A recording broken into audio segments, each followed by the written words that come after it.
Best Prabhavati Singh intermediate college जहाँ बिल्कुल संगत के ऑनलाइन क्लासेस से मैं आपका स्वागत करता हूँ। आज मैं आपके सामने लेके आया हूँ भूगोल पाठ 1 और भाग 1 मानव भूगोल पाठ 1 का, जिसका सिलेबस का पहला चैप्टर है मानव भूगोल प्रकृति एवं विषय क्षेत्र। आज हम मानव भूगोल के प्रकृति और उसके विषय क्षेत्र के बारे में अध्ययन करेंगे। तो मानव भूगोल जो विषय है, इसकी उत्पत्ति कैसे हुई, सबसे पहले इसके बारे में जानते हैं। तो मानव भूगोल भूगोल विषय की ही एक प्रमुख शाखा है, जिसके अंतर्गत मनुष्य के संपूर्ण क्रियाकलापों का अध्ययन किया जाता है।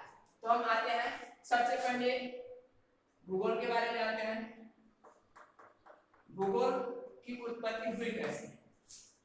तो भूगोल शब्द की उत्पत्ति यूनानी भाषा है, दो शब्दों से मिलकर हुई। पहला है जियो और दूसरा है ग्राफो।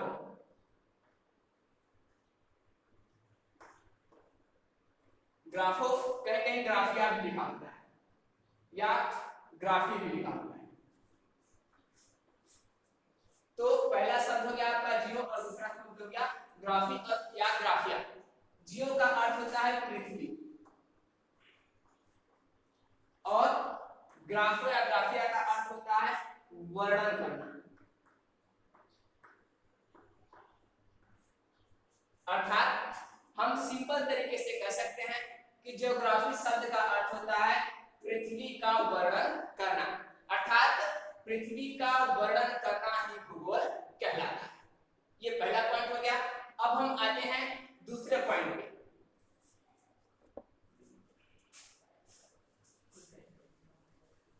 अब हम देखते हैं कि मानव भूगोल का उत्पत्ति कैसे हुआ। तो हम भूगोल में चलते हैं। हमने पहले ही बताया था कि भूगोल की एक प्रमुख शाखा है मानव भूगोल। मानव भूगोल का जब शुरू में अध्ययन किया जाता था, तो भूगोल को हमने दो भागों में बांटा। भूगोल की दो प्रमुख शाखाएं हैं। पहला है भौतिक भूगोल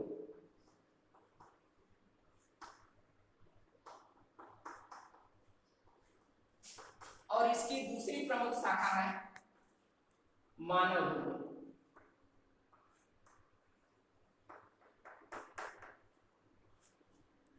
अब हम ये समझते हैं कि भूगोल को दो भागों में बांटने की आवश्यकता क्यों है। सबसे पहले, जब हमारी पृथ्वी पर मानव जन्म लिया तो वह पूर्ण रूप से प्रकृति पर निर्भर था और प्रकृति में ही रहकर वह अपनी संपूर्ण आवश्यकताओं की पूर्ति करता था। लेकिन जैसे जैसे मानव की बुद्धि का विकास होता गया, उसके मस्तिष्क का विकास होता गया और वह प्रकृति में उपलब्ध संसाधनों का दोहन करके वह नए प्रौद्योगिकी का विकास करने लगा। और जैसे जैसे प्रौद्योगिकी का विकास होने लगा, प्रकृति पर वह धीरे धीरे अपना नियंत्रण करता चला गया।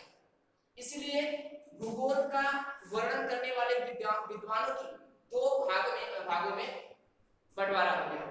एक भाग यह कहता था या एक विद्वान का धारा यह कहता था कि भूगोल के अंतर्गत सिर्फ और सिर्फ निर्जीव पृथ्वी का वर्णन होना चाहिए, अर्थात निर्जीव या प्राकृतिक।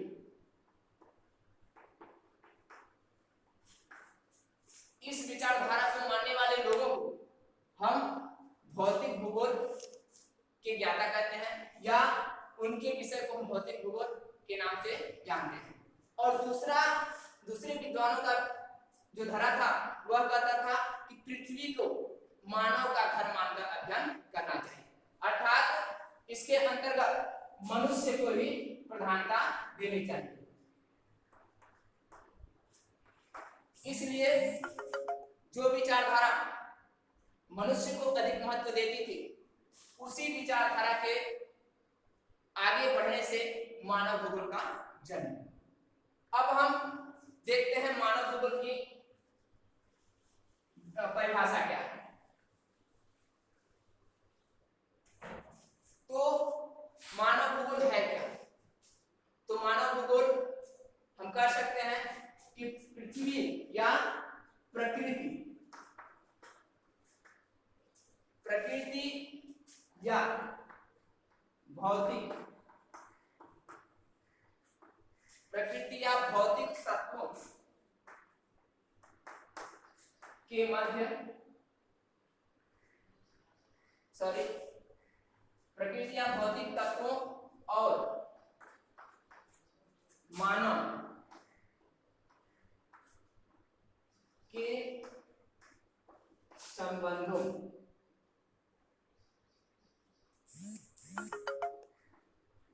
संबंधों का अध्ययन करना ही मानव भूगोल कहलाता है।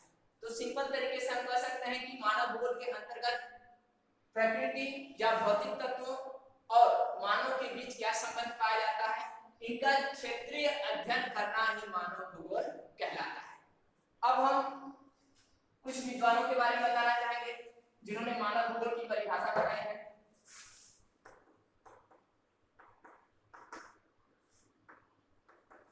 मानव भूगोल की परिभाषा, तो सबसे पहले हम कहना चाहेंगे कुमारी एलन चर्चिल सैमफोर्ड, इनको हम के एल सैमफोर्ड के नाम से भी जानते हैं। कुमारी एलन चर्चिल सैमफोर्ड यह कहती हैं कि मानव भूगोल और स्थिर पृथ्वी और गतिशील मानव के बीच परिवर्तनशील संबंधों का अध्ययन है। ध्यान दीजिएगा, अस्थिर पृथ्वी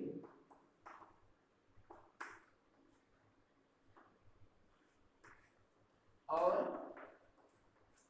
गतिशील मानव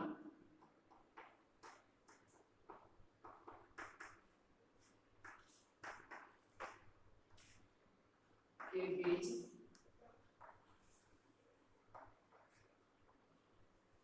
परिवर्तनशील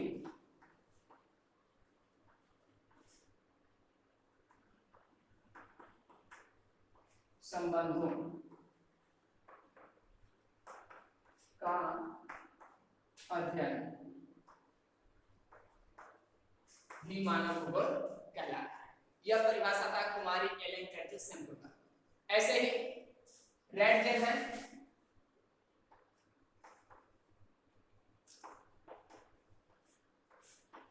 रेडजेल का कहना है कि मानव भूगोल के अंतर्गत प्राकृतिक वातावरण और मानव के संबंधों का अध्ययन भी किया जाता है। अर्थात प्राकृतिक वातावरण और मानव के बीच जो संबंध पाए जाते हैं उसका अध्ययन ही मानव भूगोल कहलाता है। तो आगे चलते हैं। अभी हमने मानव भूगोल की परिभाषा पढ़ा, अब हम देखते हैं मानव भूगोल का शाखा या मानव भूगोल की शाखाएं कौन कौन सी। तो हमने पहले ही पॉइंट में बताया था कि भूगोल को हम दो प्रमुख शाखाओं में बांटते हैं। पहला है भौतिक भूगोल और दूसरा हमने बांटा था मानव भूगोल।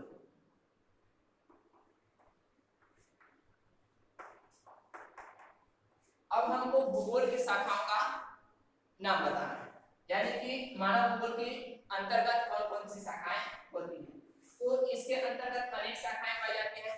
इसका सिंपल ट्रिक हम आपको बता देते हैं कि भौतिक भूगोल के शाखा के अंतर्गत जिन चीजों का निर्माण प्रकृति के माध्यम से हुआ या प्राकृतिक तत्वों के सामने आप भूगोल जोड़ देंगे तो वह सभी भौतिक भूगोल की शाखा हो जाएगी। जैसे समुद्र विज्ञान, नक्षत्र विज्ञान, खगोलीय भूगोल, प्राकृतिक भूगोल, संसाधन भूगोल, वनस्पति भूगोल, यह सारे चीज आपका भौतिक भूगोल की शाखा हो जाएगी क्योंकि इसकी उत्पत्ति प्रकृति के माध्यम से हुई।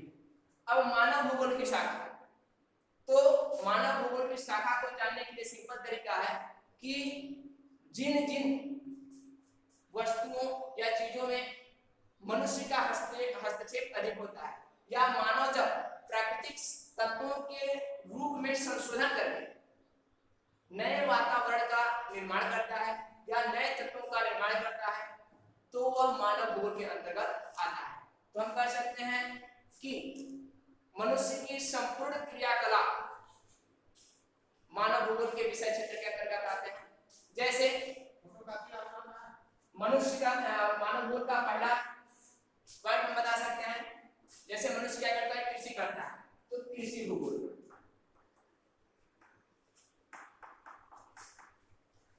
कृषि भूगोल हो गया। उसके बाद मनुष्य उद्योग धंधों में कार्य करता है, दूसरा पॉइंट हो गया औद्योगिक भूगोल।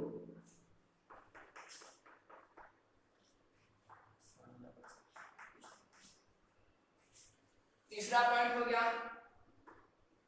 मनुष्य भी एक संस्कृति में भी निवास करता है, तो संस्कृति का अध्ययन हम सांस्कृतिक भूगोल के अंतर्गत करते हैं।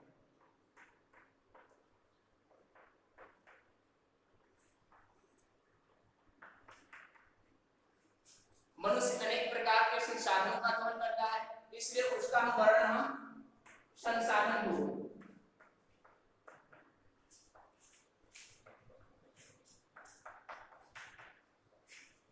संसाधन भूगोल। अगला हो सकता है नगरीय भूगोल।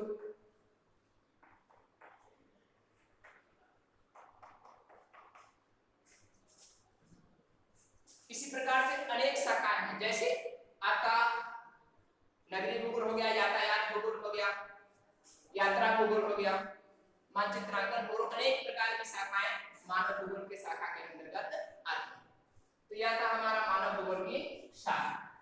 ध्यान दीजिएगा फिर से, कृषि भूगोल, औद्योगिक भूगोल, सांस्कृतिक भूगोल, संसाधन भूगोल, नगरीय भूगोल, औद्योगिक भूगोल, शहरी भूगोल, यातायात भूगोल, अनेक प्रकार की शाखाएं मानव भूगोल के अंतर्गत आती हैं। अर्थात मनुष्य जिन जिन क्रियाकलापों को करता है उसके सामने हम भूगोल जोड़ दें तो वह मानव भूगोल की शाखा के अंतर्गत आ जाता है। अब हम आगे चलते हैं मानव भूगोल की प्रकृति के बारे में। मानव भूगोल की प्रकृति क्या है, जैसे हमने हमारे चैप्टर में लिखा हुआ है मानव भूगोल का प्रकृति एवं विशेष। तो प्रकृति क्या होती है, अर्थात उसका नेचर क्या है, यानी मानव भूगोल के अंतर्गत अध्ययन किन तत्वों का हम करते हैं। तो हमने शुरू में इसके अर्थ और परिभाषा में बताया कि मानव भूगोल मनुष्य और प्रकृति अर्थात भौतिक वातावरण के बीच के अंतर संबंधों का अध्ययन करता है। अर्थात मानव भूगोल की प्रकृति क्या है, भौतिक पर्यावरण और मानव, इनके बीच क्या संबंध पाया जाता है, इसका अध्ययन ही हम मानव भूगोल की प्रकृति के अंतर्गत करते हैं। ठीक है, अब हम आगे चलते हैं मानव भूगोल का विषय से।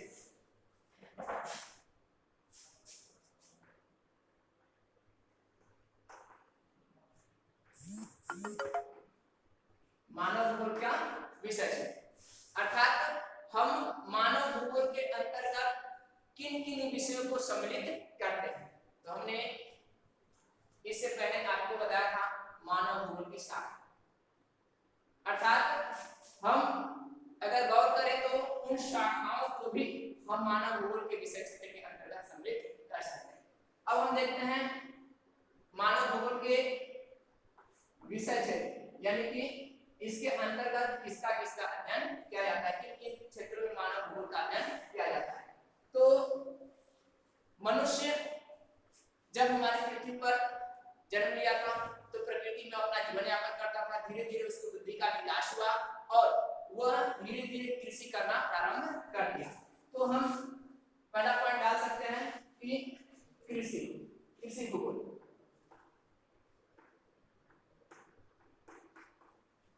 कृषि भूगोल का अध्ययन भी मानव भूगोल के विषय क्षेत्र के अंतर्गत आता है, क्योंकि कृषि करने के लिए हमें मानव की आवश्यकता होती है, अर्थात मानव अपने जीवोपार्जन को संचालित करने के लिए कृषि को करता है, अर्थात खाद्यान्न की आवश्यकताओं को पूरा करने के लिए कृषि करता है। अर्थात कृषि भूगोल को भी हम मानव भूगोल के विषय क्षेत्र के अंतर्गत रखते हैं। आगे हम कर सकते हैं इसके अंतर्गत सांस्कृतिक भूगोल।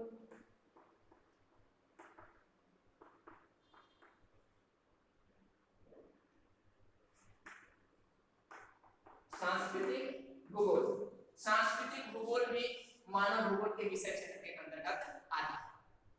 जैसे हमने पहले ही बताया था कि मनुष्य के संपूर्ण क्रियाकलापों को मानव भूगोल के अंतर्गत अध्ययन किया जाता है। अर्थात मनुष्य एक सांस्कृतिक प्राणी है और वह एक संस्कृति में ही जन्म लेता है और संस्कृति में ही वह मर जाता है।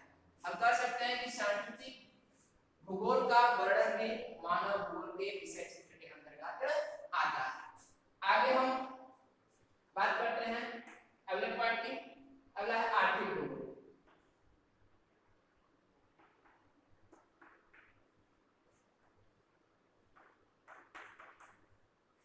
आर्थिक भूगोल का भी अध्ययन हम मानव भूगोल के विषय क्षेत्र के अंतर्गत करते हैं। जैसे आर्थिक भूगोल के अंतर्गत अध्ययन किसका किया जाता है? हमने पहले ही बताया था, जहां पर मानव का सर्वाधिक हस्तक्षेप होता है उन सभी कार्यों को हम मानव भूगोल के अंतर्गत अध्ययन करते हैं। तो मनुष्य अपने जीविकोपार्जन को पूरा करने के लिए अनेक प्रकार के आर्थिक क्रियाकलापों को संचालित करता है। उन्हीं सभी आर्थिक क्रियाकलापों का अध्ययन हम आर्थिक भूगोल के अंतर्गत करते हैं, जिसका जो मानव भूगोल का एक विषय क्षेत्र है। अगला पॉइंट हमारा है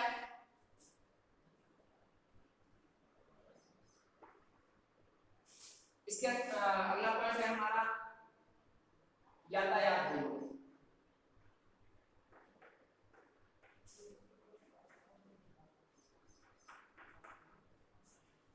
यातायात मनुष्य को अपने जीविकोपार्जन के संसाधनों को तलाशने के लिए या उनको पूरा करने के लिए या प्राप्त करने के लिए एक स्थान से दूसरे स्थान को जाना पड़ता है।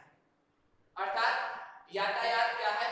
जो ऐसे साधन जो एक स्थान से दूसरे स्थान को वस्तु या सामान या व्यक्तियों को पहुंचाता हो, उसी को हम क्या कहते हैं? यातायात के साधन। अर्थात इसका अध्ययन भी हम मानव भूगोल के विषय क्षेत्र के अंतर्गत करते हैं। इसी प्रकार से अनेक इसके विषय क्षेत्र हैं। कृषि हो गया, औद्योगिकरण हो गया, नगरीकरण हो गया, शहरीकरण हो गया, जनसंख्या हो गया, जनसंख्या भूगोल, यह सब मानव भूगोल के विषय क्षेत्र के अंतर्गत आते हैं। अब हम आगे चलते हैं मानव भूगोल की प्रमुख विचारधाराएं। अभी हमने पढ़ा था मानव भूगोल का विषय क्षेत्र। अब हम आते हैं मानव भूगोल की प्रमुख विचारधाराएं।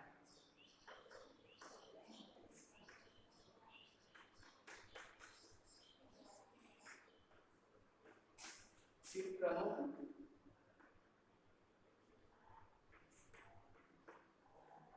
विचारधाराएं।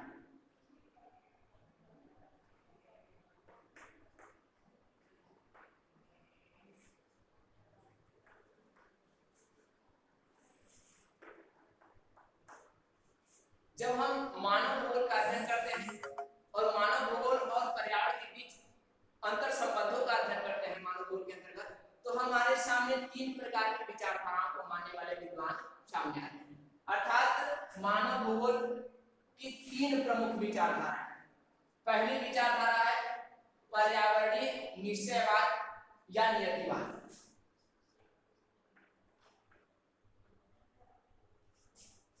पर्यावरणीय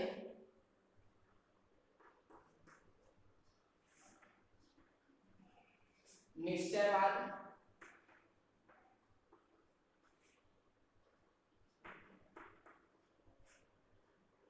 या नियतिवाद।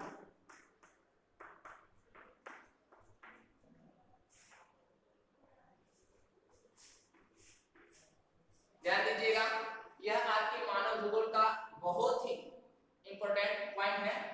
मानव भूगोल की प्रमुख विचारधारा अर्थात तीन विचारधारा है, जिसमें पहली विचारधारा है पर्यावरणीय नियतिवाद, निश्चयवाद या नियतिवाद।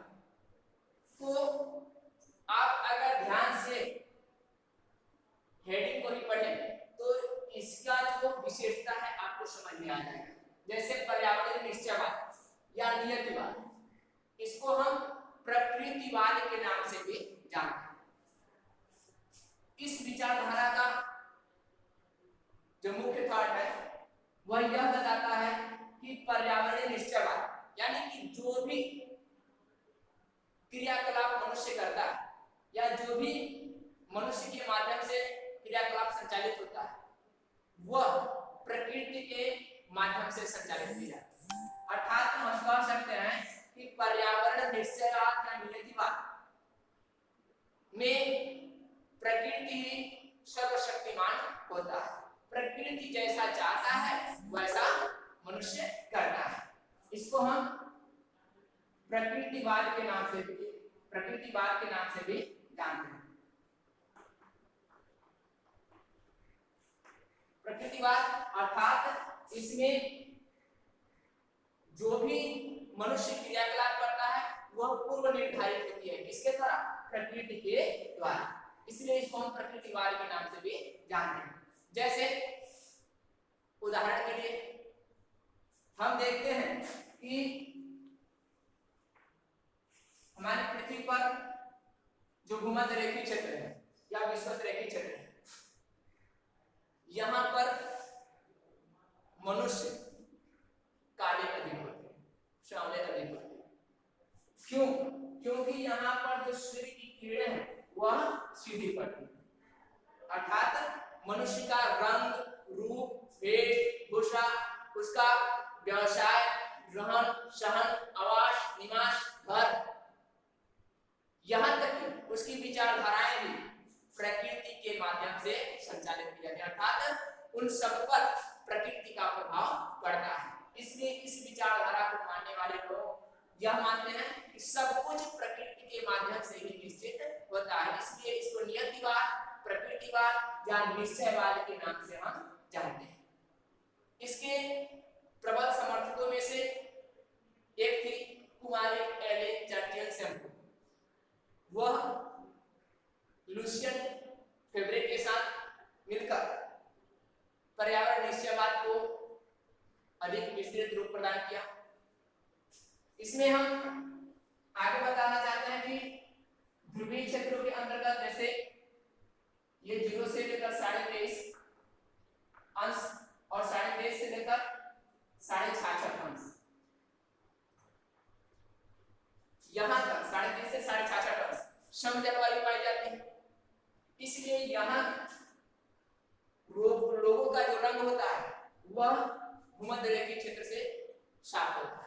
अब ध्रुवीय क्षेत्रों के अंतर्गत जो मानव निवास करता है उसका रंग गोरा पाया जाता है। रीजन क्या है?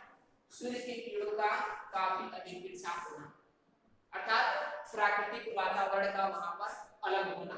इसीलिए मनुष्य के रंग में भी प्रकृति पर रंग पर भी प्रकृति का प्रभाव पड़ता है। अब हम कहते हैं कि मनुष्य के व्यवसाय या क्रियाकलापों पर भी प्रकृति का प्रभाव पड़ता है। ध्यान दीजिएगा, हम प्रकृतिवाद या निश्चयवाद या नियतिवाद के अंतर्गत बता रहे हैं। हम बताना चाहते हैं कि मनुष्य का जो व्यवसाय होता है, जैसे हम ले लेते हैं बिहार, झारखंड, वहां पर अत्यधिक कोयला क्षेत्र है।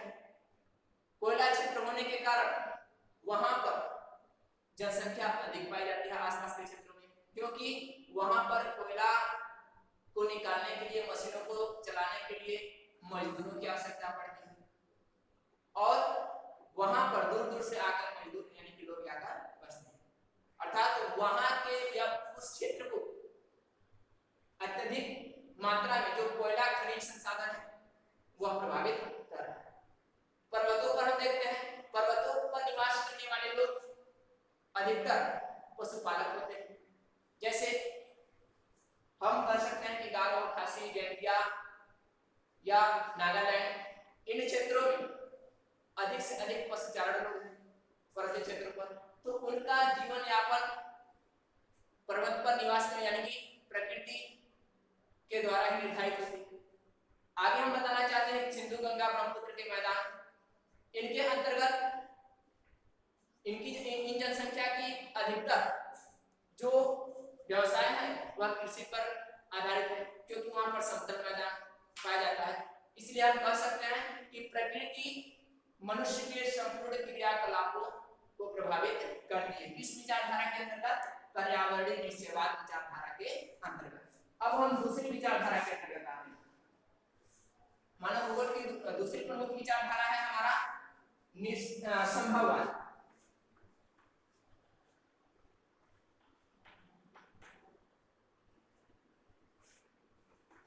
नाम से ही स्पष्ट रूप से समझ में आ रहा है कि संभववाद अर्थात इस विचारधारा को मानने वाले विद्वानों का कहना है कि इस प्रकृति में या इस पृथ्वी पर कुछ चीज असंभव नहीं है, सब कुछ संभव है। अर्थात संभववाद में मानव को सर्वशक्तिमान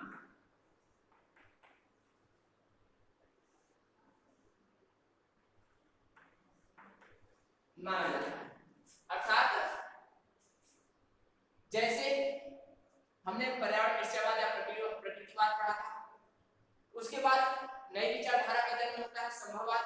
मनुष्य जैसे जैसे प्रौद्योगिकी का विकास करते जाता है, वह प्राकृतिक संसाधनों का अत्यधिक मात्रा में दोहन करने लगता है, उसे जैसा चाहता है वैसा परिवर्तित कर लेता है। अर्थात प्राकृतिक संसाधनों में अनेक प्रकार की संभावनाओं को वह तलाश कर वह नए प्रकार के वातावरण को जन्म दे देता है। इसलिए हम कह सकते हैं कि संभववाद की विचारधारा यह बताती है कि प्रकृति का पूर्ण रूप से मनुष्य पर नियंत्रण नहीं होता है, बल्कि मनुष्य प्रकृति को जैसा चाहे वैसा परिवर्तित कर सकता है। इसका उदाहरण विद्वानों ने इस प्रकार से दिया है, जैसे मक्का की खेती अमेरिका में होती थी, लेकिन मनुष्य ने उस मक्के को पूरे विश्व में सभी महाद्वीपों पर उगा लिया, अर्थात सभी जगह फैला लिया। धान की खेती चीन और भारत की प्रमुख फसल थी, इसकी जन्मभूमि थी, लेकिन धान चीन और भारत से दूसरे देशों में भी पहुंच चुका है। आज मनुष्य को गर्मी लगती है तो वह एसी चला के वातावरण को परिवर्तित कर देता है। मनुष्य अपने प्रौद्योगिकी के कारण आज धरती से चंद्रमा पर पहुंच चुका है। इसलिए हम कह सकते हैं कि मनुष्य अपने प्रौद्योगिकी या पुरुषार्थ के कारण असंभव चीजों को भी संभव करके दिखाया है। अर्थात संभववाद विचारधारा के अंतर्गत मानव को सर्वशक्तिमान माना जाता है और सब कुछ संभव है यह मानकर संभववाद मानने वाले जो विद्वान है वह चलते हैं। तीसरी संभववाद, इसका प्रणेता थे विडाल डी लाप्लास।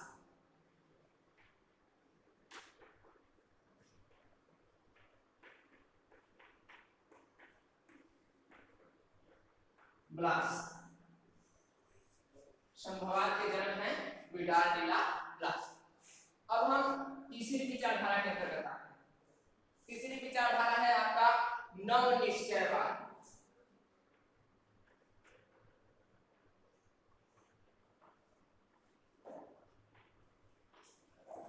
नवनिश्चयवाद यह तीसरी विचारधारा।